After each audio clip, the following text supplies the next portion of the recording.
For this year's 2022 Congressional App Challenge, I'll be introducing a hurricane relief app that does not require Wi-Fi usage. As you can see, on screen 1 is a home screen. It has a button to click for resources, news, and donation opportunities. As we click on resources, it will bring us to the second screen.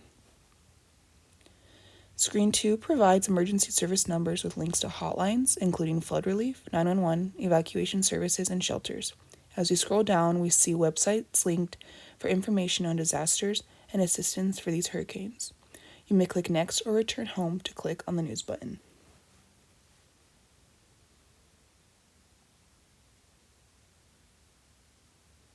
As we make our way to screen 3, we see a current location finder.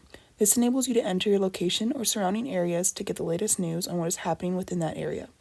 The green, yellow, and red show the severity of the conditions. As we hit Return to Home button, it will take us back to screen 1, so we can navigate ourselves to screen 4.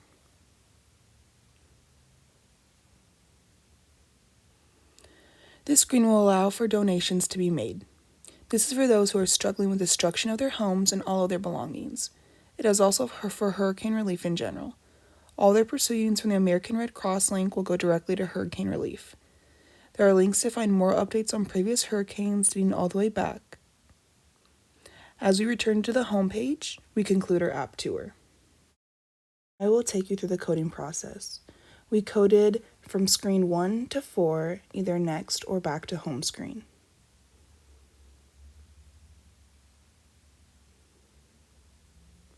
In conclusion, thank you for listening to my hurricane relief app idea.